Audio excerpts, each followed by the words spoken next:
톰하게 안 실려. 근데 관련해서는 하루도 안 지나서 합의하겠다고 돈으로 저지랄하고 있고.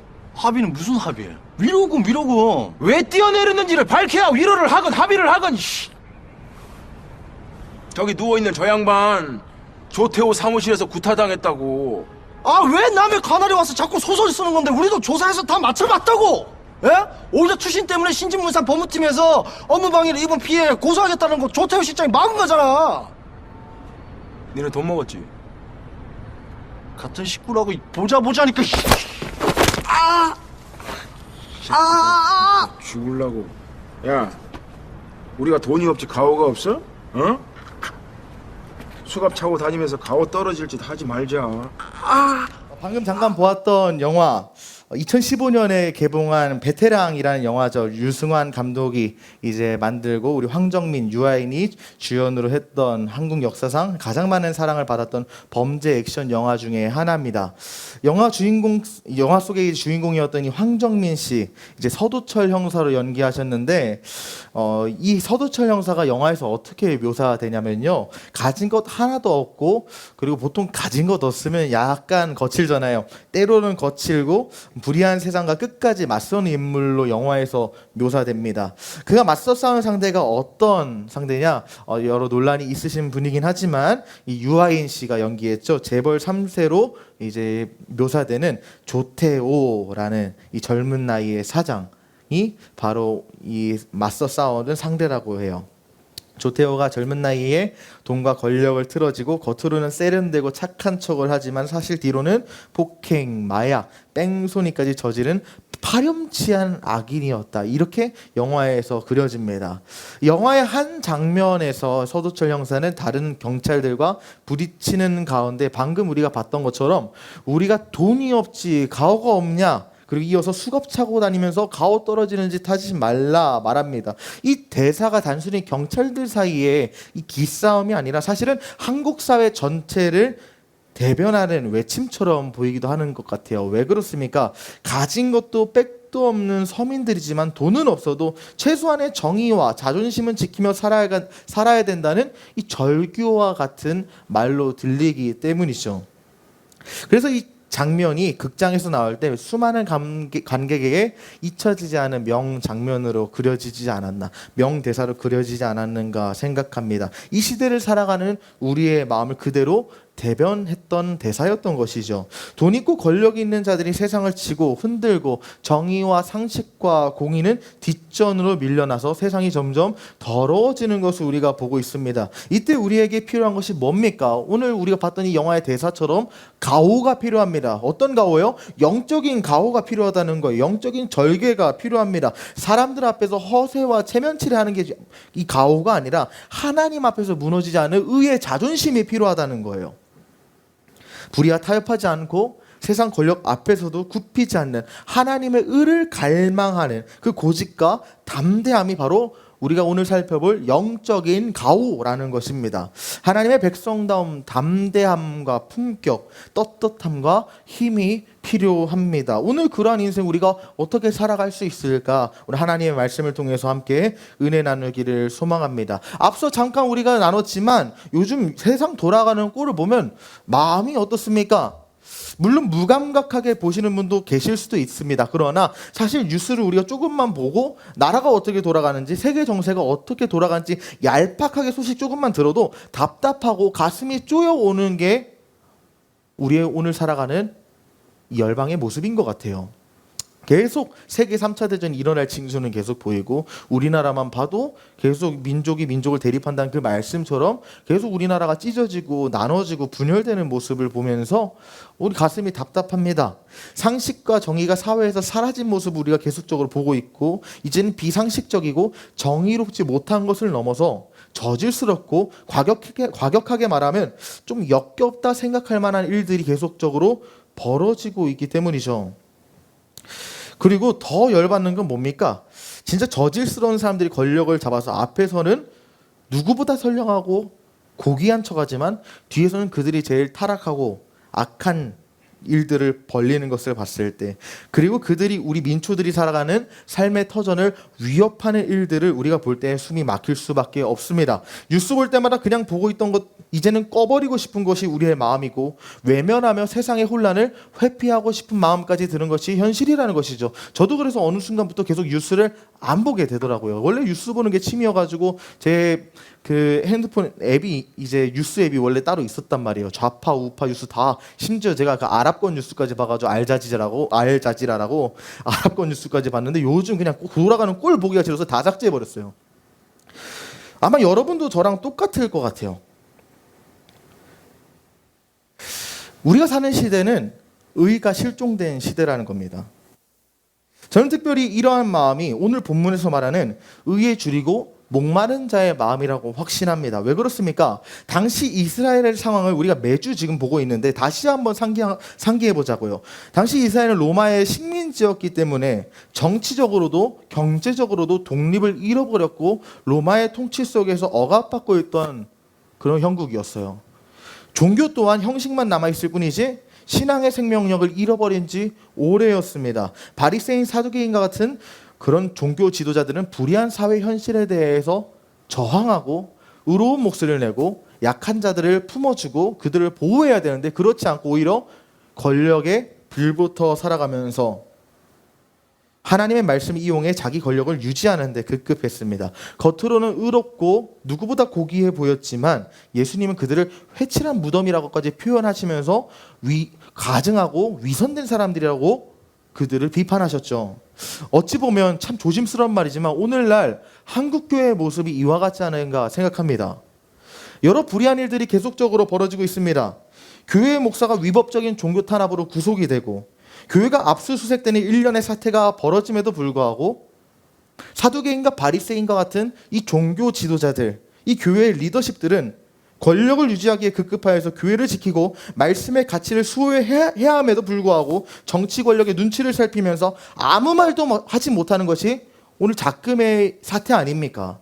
교회가 세상 권력의 눈치를 보면서 아무 말 하지 않고 있다는 거예요. 하나님 눈치를 봐야 되는데, 하나님 말씀에 순종해야 되는데 세상 권력에 빌붙어서 아부하고 급급하게 살아가고 있다는 겁니다. 이것은 하나님의 뜻도 아니고 온유한 것도 아닙니다. 비겁하고 불의한 일들입니다. 이럴수록 힘든 것은 종교 지도자들의 리더십들, 목사님들이 힘든 게 아니에요. 더욱 신실하게 예수님을 믿으려고 하는 일반 성도들이 더 힘들어진다고요. 그렇지 않겠습니까? 그런데 당시 이스라엘 백성들도 동일했다는 거죠. 종교 지도자들은 로마의 권력 속에서 빌붙어 살았기 때문에 전혀 힘든 것을 느끼지 않았고 오히려 더 부유해지고 풍요로운 삶을 살았어요.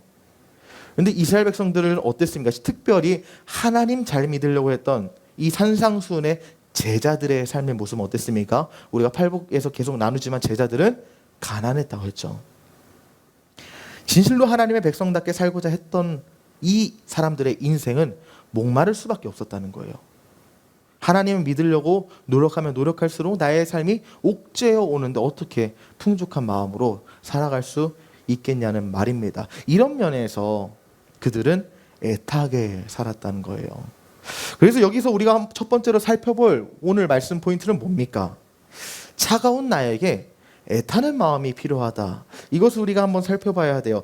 애타는 마음이 필요하다. 이것이 무슨 말일까요? 제가 옥스퍼드 사전에서 애타다라는 이 동사의 뜻을 찾아보니까 이루어져야 할 일이 이루어지지 않고 있거나 또는 이루어지지 않을 것 같아 속이 타는 것 같은 상태가 되다가 바로 애타다라는 뜻이더라고요. 세상을 볼 때, 이 세상이 타락해가는 모습을 볼 때 우리는 애타는 마음이 필요합니다. 세상이 하나님의 말씀을 대적하고 불의와 타락이 만연한데 하나님의 진리대로 돌아가지 않는 세상을 보고도, 진리가 배척되는 이 세상의 현실을 보고도 여러분은 애타는 마음이 있습니까? 없습니까? 속이 타십니까?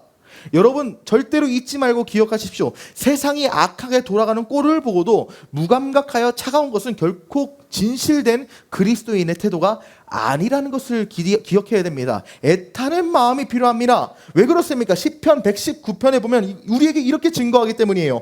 내 눈물이 시냇물같이 흐르오니. 왜 눈물이 흐릅니까? 뒤에 보면 그들이 주의 율법을 지키지 아니하였기 때문에. 하나님의 말씀이 짓밟히고 하나님의 진리가 외면되고 하나님의 사랑이 조롱받는 이 시대의 현실을 보고도 슬퍼하지 않는 것은 신자가 아닙니다.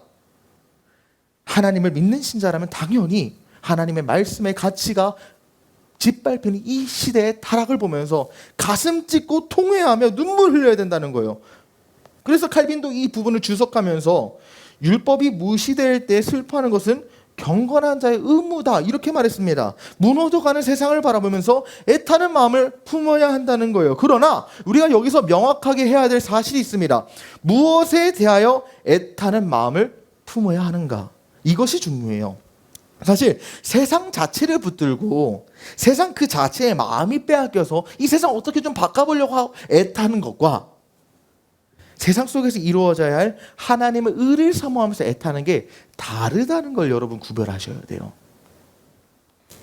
다릅니다. 전자와 후자가 달라요. 왜 달라요? 전자는 세상이 중심이에요. 세상이 바뀌는 게 목표예요. 세상이 잘 바뀌면 거기서 만족을 얻습니다. 그러나 후자는 어떻습니까? 세상이 목적이 아니에요. 세상이 목적이 아니라 하나님의 뜻이 목적입니다. 전자가 목적인 사람은 하나님의 말씀대로 안 돼도 돼요. 그냥 세상 잘 돌아가면 거기서 만족함 누린다고요. 하지만 우리의 목적은 무엇입니까? 하나님의 뜻이 이 땅에 이루어지는 것이 목적이 되기 때문에 우리가 갖고 있는 애타는 것은 우리가 가져야 하는 이 애타는 마음은 세상이 어떻게 해야지 좀 바뀔까는 애타는 마음이 아니라 너무 이건 결과론적인 거고요. 하나님의 뜻이 어떻게 해야지 이 땅에 이루어질까 하는 과정의 애탐이 필요하다는 거예요. 마태복음 5장 6절 오늘 본문에서 뭐라고 말씀하십니까? 의에 줄이고 목마른 자는 복이 있나니 그들이 배부를 것이다 말씀하시는데 주님께서 단순히 그냥 줄이고 목마른 자다 이렇게 말씀하셨으면 물질적인 결핍에 시달리는 자들에게 세상의 양식이 채워질 것이다 라는 선포가 될 수 있었을 것입니다. 그러나 예수님은 분명히 의에 줄이고 목마른 자라고 선포하셨어요.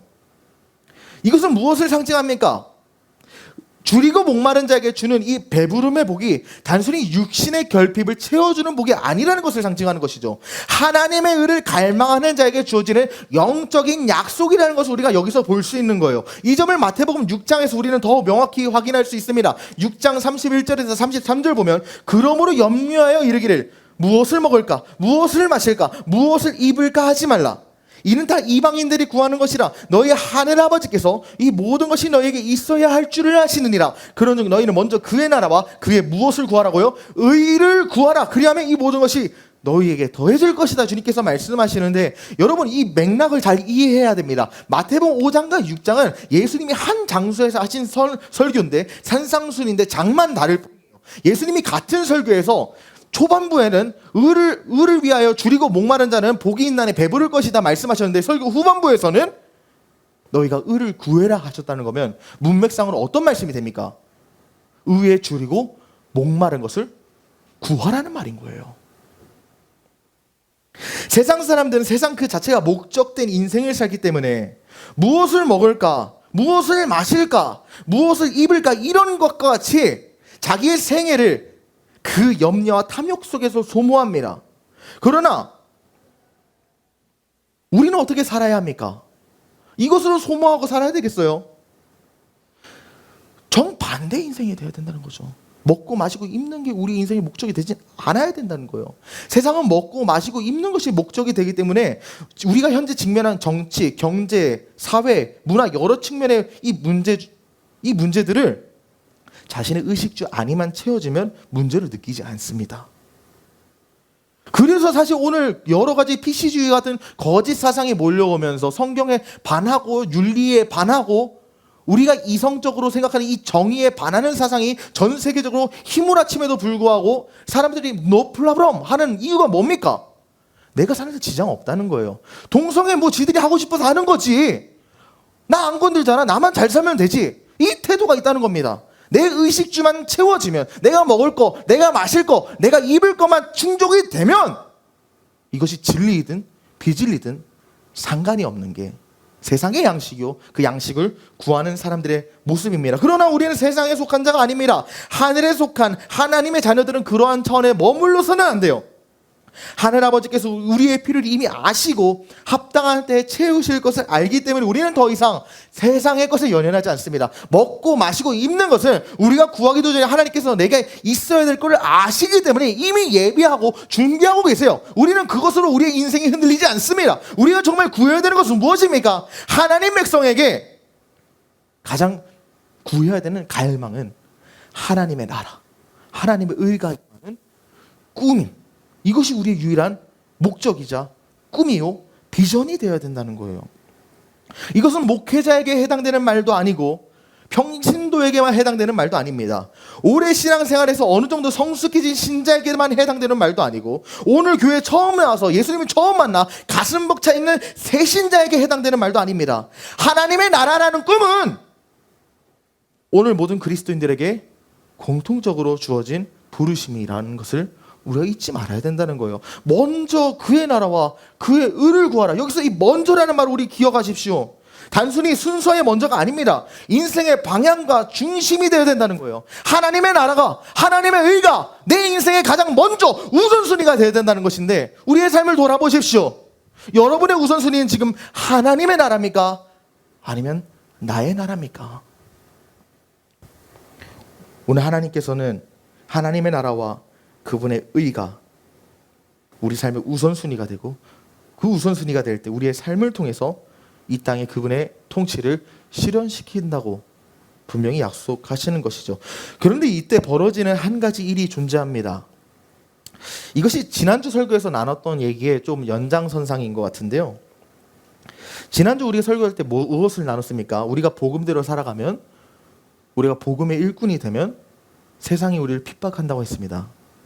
복음이 나에게 고난을 주는 것이 아니라 복음을 미워하는 세상이 복음대로 살아가는, 진리대로 살아가는 우리를 미워하기 때문에 우리에게 시험과 환난이 찾아옵니다. 말씀을 수호하여 진리대로 살아가고 기독교적인 가치관과 신앙을 지키려고 하면 필연적으로 세상은 우리를 공격한다는 거예요. 얼마 전에 세상을 떠난 찰리 커크라는 인물, 이제 갓 30 넘겨서 31의 미국 전역을 돌아다니면서 하나님 진리와 성경적인 가치를 외치던 젊은입니다. 젊은 나이에 대학도 그만두고 오직 성경적인 가치를 지키기 위해서 여기 로고 있죠? TPUSA라는 단체를 세워서 수많은 캠퍼스와 수많은 미디어를 통해 젊은 세대가 세속주의와 깨어있다는 이름으로 포장된 이 거짓 진보 문화에 휩쓸리지 않도록 경고하고 주의하고 성경적 세계관, 기독교적 세계관을 당당히 전했던 사람이었어요. 세상의 불의와 타락을 보면서 애타는 마음으로 진리를 외쳤던 거룩한 이 시대의 청년 중 한 사람이었습니다. 그런데 그가 최근 공개 강연 도중에 한 발의 총탄으로 쓰러지게 됩니다. 젊은 지도자가 갑작스러운 죽음을 맞이해서 많은 사람들은 충격을 받았고 심지어 미국의 대통령까지도 미국 전역에 조기 개항을 명령하며 지금 미국 전역이 애도의 물결 속에 있습니다. 사랑하는 여러분, 이것은 우리에게 무엇을 상징합니까? 무엇을 의미합니까? 하나님의 의를 붙들고 진리대로 살아가려고 하는 자들에게 세상은 칼과 창을 겨눈다는 거예요. 아모스의 말씀대로 우리는 세상의 정의와 공의를 실현시키기 위해 살아가려고 노력합니다. 그러나 불의와 부도덕 속에 살아가는 그들은 정의와 공의를 실현시키려는 우리를 필연적으로 미워할 수밖에 없어요. 세상이 우리를 대적하고 핍박하며 미워합니다. 복음을 미워하는 세상이 복음대로 살려고 하는 우리를 혐오합니다. 그래서 이 현상에 대해서 예수님도 이렇게 말씀하셨죠. 요한복음 15장 말씀을 보면 세상이 너희를 미워하면 너희보다 먼저 나를 미워한 줄을 알라. 너희가 세상에 속하였으면 세상이 자기의 것을 사랑할 것이나 너희는 세상에 속한 자가 아니여 도리어 내가 너희를 세상에서 택하였기 때문에 세상이 너희를 미워하리라. 예수님께 속한 우리이기 때문에 예수님께 속하지 않은 세상은 우리를 필연적으로 미워합니다. 그리고 우리를 미워하는 것은 나를 미워하는 것이 아니라 예수님을 미워하는 거예요. 그래서 우리가 날마다 핍박받고 복음으로 말미암아 환난을 받을 텐데 우리가 이 가운데서 가져야 되는 필요한 것이 무엇일까요? 우리 다음 챕터를 보면 무엇입니까? 흔들리는 나에게 평안한 마음이 필요합니다. 평안함이 필요합니다. 다시 한번 오늘 본문을 봅시다. 5장 6절 보면 의에 줄이고 목마른 자는 복이 있나니 배부를 것이다 말하는데요. 오늘 주님은 의에 줄이고 목마른 자가 그대로 배고프고 목마른 상태로 방치될 것이라고 말씀하지 않으세요. 배부름을 얻을 것이다. 만족을 누릴 것이다. 우리에게 약속하십니다. 여러분 기억하십시오. 우리 하나님은 풍성하신 하나님이에요. 세상의 거짓 종교들은 비우고 걷어내고 자기의 것을 버리고 아무것도 없는 공허의 상태가 거룩이고 경건이라고 포장합니다. 무소유가 경건이라고 포장합니다. 그러나 하나님은 그렇게 말씀하지 않으세요. 물론 때로는 우리가 버려야 될 때도 존재해요. 하지만 우리 하나님은 자기를 사랑하는 자에게 풍성히 채우시는 하나님이라는 것을 기억하십시오.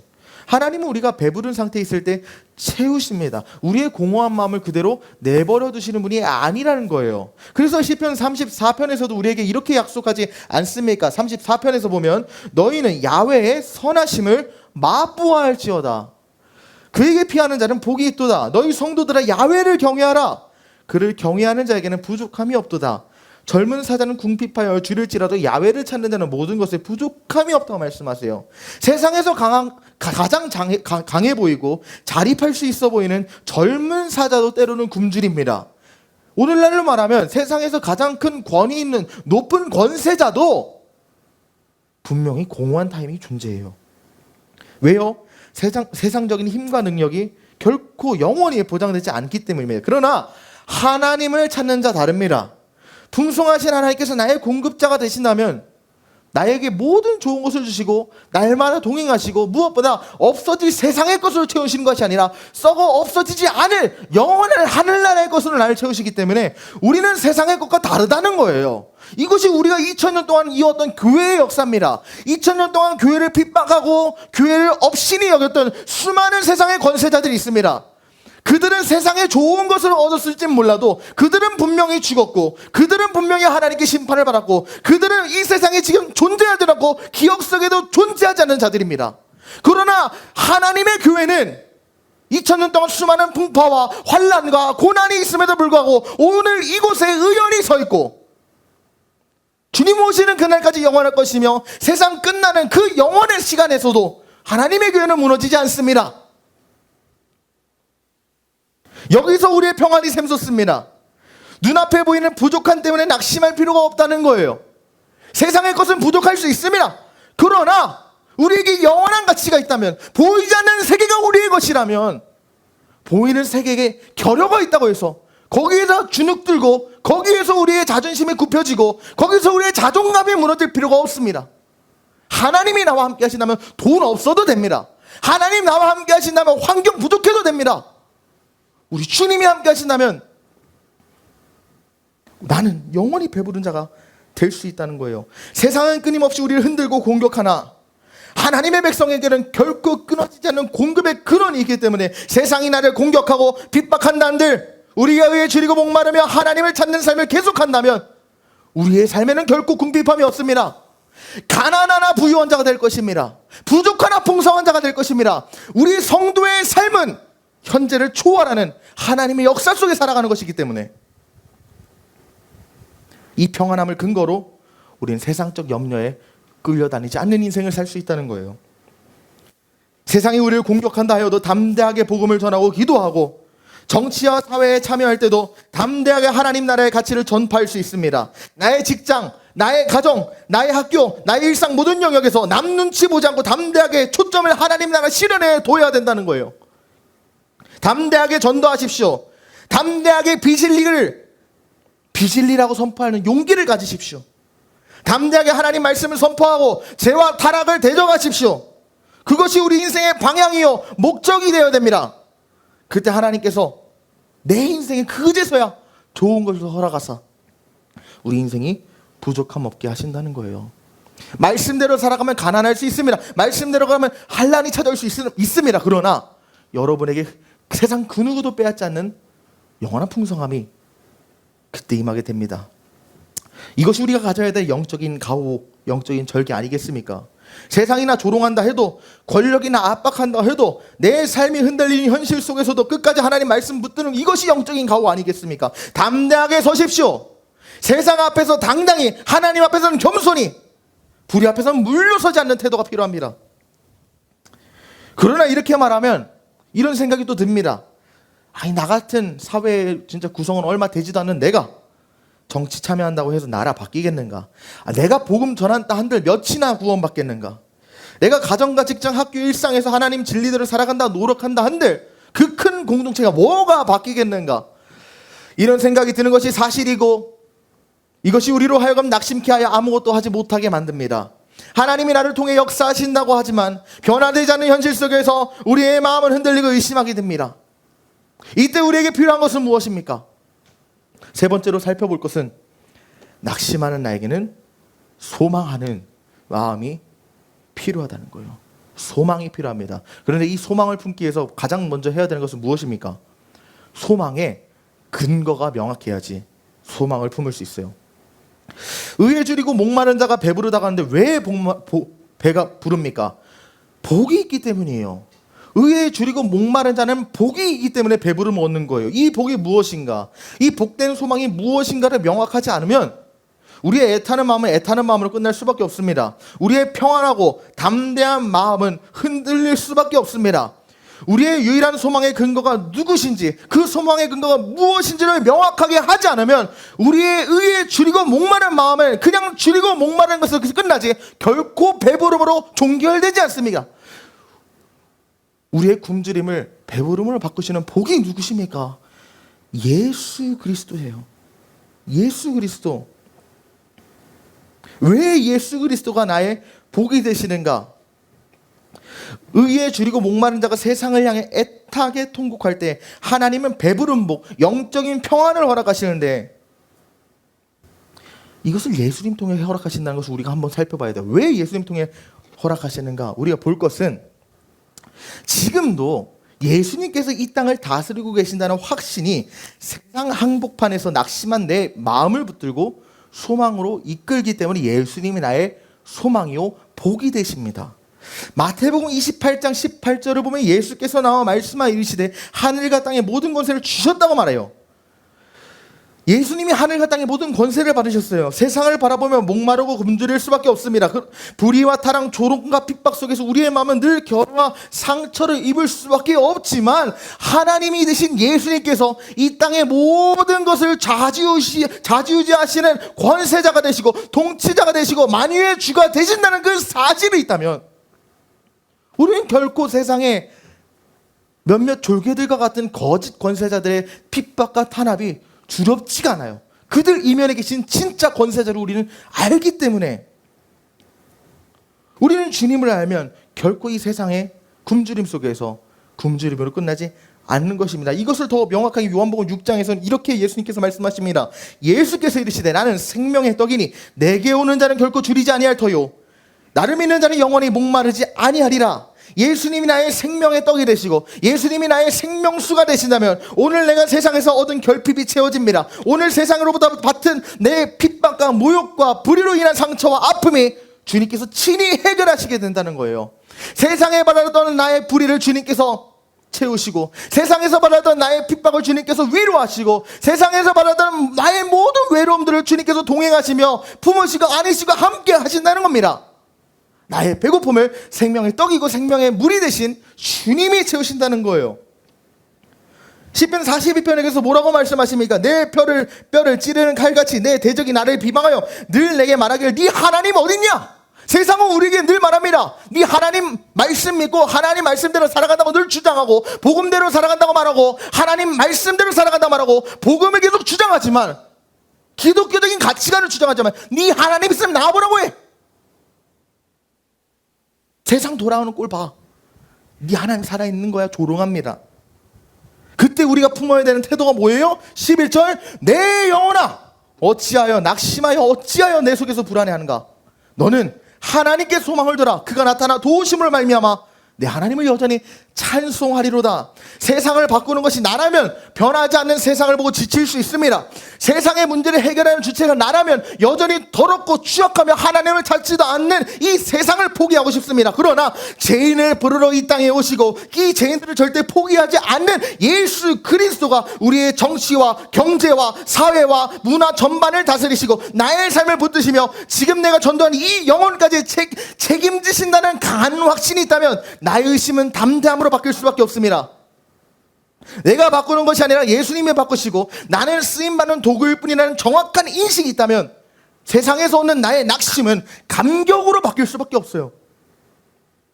제가 교육자 생활하면서 3년 반을 했는데 참 신비한 것을 느끼는 게 있어요. 우리 교회뿐만이 아니라 수많은 영혼들을 만나면서 저 영혼을 어떻게든 살려봐야겠다 하고 내가 온 노력을 쏟으면 더 영혼이 타락해요.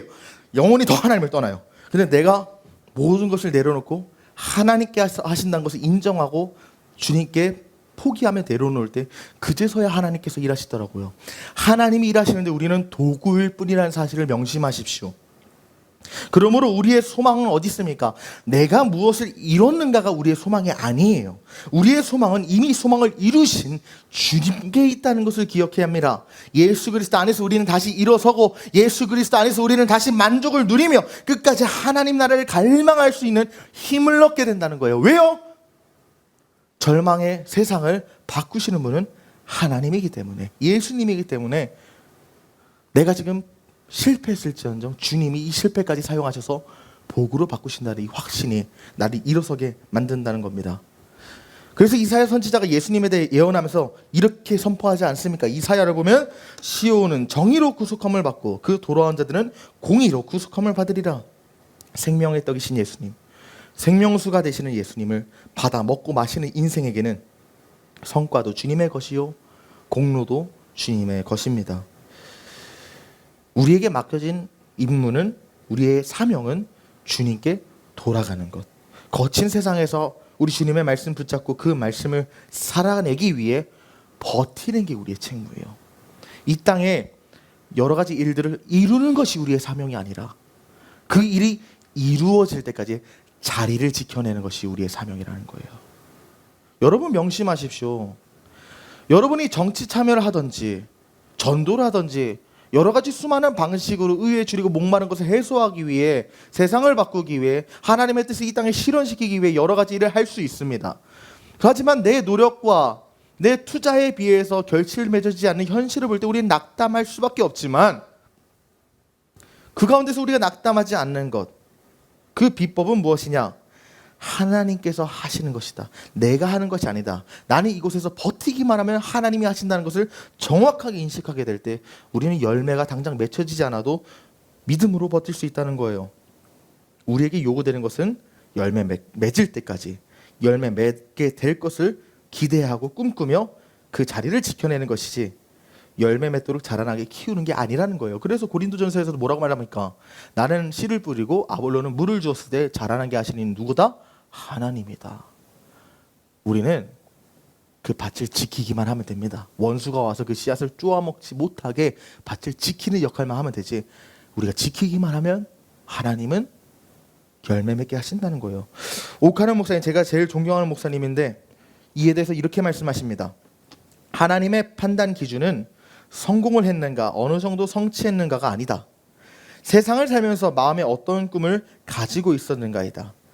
하나님의 나라가 이 땅에 이루어지는 것이 저의 꿈이었습니다. 그것이 저의 소원이요 최우선 과제였습니다. 이렇게 고백할 수만 있다면 하나님께서는 착하고 충성된 종이라고 칭찬하실 것이다. 하나님께 소망을 두며 불의한 오늘을 버티고 살아내는 것이 우리의 사명입니다.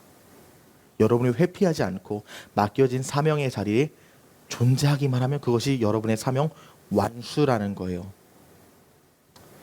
여러분의 주어진 자리에서 최선을 다해 버텨내십시오. 전도가 되지 않아도 그냥 하는 거예요. 세상 정치가 바뀌지 않아도 계속적으로 목소리 내고 계속적으로 정치 참여하는 거예요. 그것이 우리에게 주어진 사명이에요. 바꾸는 게 사명이 아니라 버티는 것이 사명이다. 여러분 기억하시길 바랍니다. 그러나 우리가 계속 버티는데도 한계가 있습니다. 아무리 해도 바뀌지 않는 현실, 인간적인 마음으로 보면 마음이 지칠 수밖에 없는 게 우리의 마음입니다. 그래서 우리가 필요한 것이 무엇일까요? 두 번째로 우리가 살펴볼 것, 다시 오실 주님께서 모든 불의와 악을 심판하실 그날의 재림은 완전한 평강의 소망을 약속한다는 것을 우리가 붙잡을 때 우리 이 세상에서 다시금 버틸 수 있습니다. 주님께서 지금도 다스린다고 하시지만 우리 눈에 보이는 현실은 그와 다르게 느껴질 때가 많습니다. 세상은 여전히 불의가 판을 치고 정의가 무너지고 악한 자들이 권세 잡아서 의로운 자들 조롱하고 핍박하고 무너뜨립니다. 그래서 때로는 주님이 진짜 다스리시는 것일까, 실제로 그 통치가 이 땅에 임하고 있는가 의심이 들고 의문이 듭니다. 그런데 일단 이 일이 왜 벌어지는가 우리가 먼저 살펴봐야 되는데, 히브리서 2장 8절을 보면 이에 대해서 명확히 말하고 있어요. 만물을 그의 발 아래 복종하게 하셨으니, 예수님의 발 아래 복종하게 하셨는데, 만물로 그에게 복종하지 아니한 것이 하나도 없으나 모든 것이 예수님께 복종하나 지금 우리가 만물이 아직 그에게 복종한 것은 보지 못한다. 주님이 분명히 이 세상을 다스리고 통치하시지만 아직 완전하게 성취된 것이 아니라는 거예요. 더 엄밀히 표현하면 그것이 가시적으로 보이지가 않는다는 거예요. 주님의 통치가 이미 시작됐으나 아직 온전히 우리에게 드러나지 않았습니다.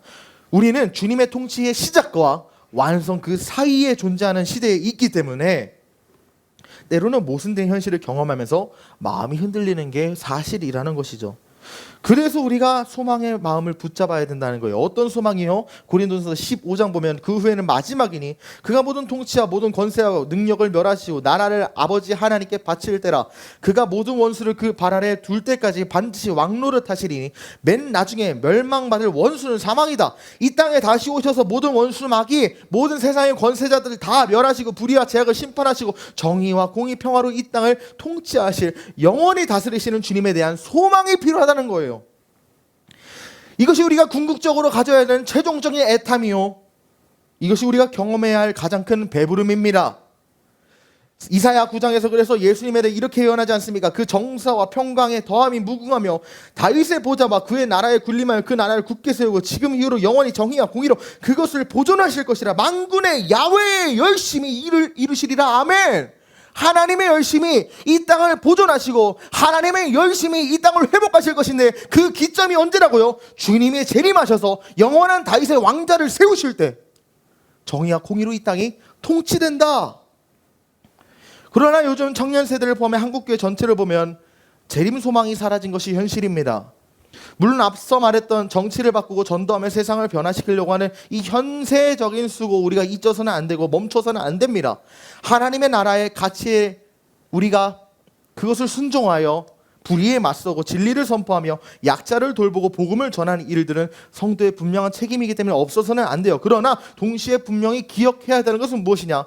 우리의 모든 열심이 아무리 크다 할지라도 그것이 재림의 소망보다 커서는 안 되고, 재림 때문에 재림의 소망을 바라보며 그 열심이 귀결이 돼야 된다는 거예요.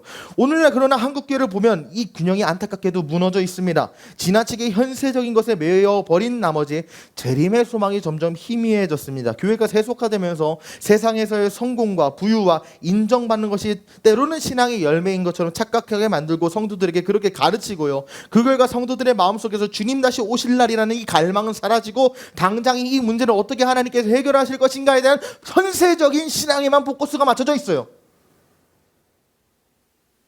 더 나아가 어떤 사람들은 재림을 두려워하기까지 합니다. 세상에서 누리는 안락이 무너질까봐 두려워하고 자신이 쌓은 모든 것이 사라질까봐 염려하기 때문에 재림을 무서워합니다. 그러나 여러분 기억하십시오. 이것은 잘못된 신앙이라는 거예요. 디도서를 보면 재림은 복스러운 소망이라고 우리에게 분명히 선포합니다. 주님 다시 오시는 날은 성도들의 모든 눈물이 닦이고 우리의 모든 통곡의 위로를 받고 우리의 모든 상처가 치료되며 의와 평강이 가장 충만하게 임하는 그 순간이기 때문에 우리가 가장 기다려하고 갈망해야 되는 영광의 날이에요.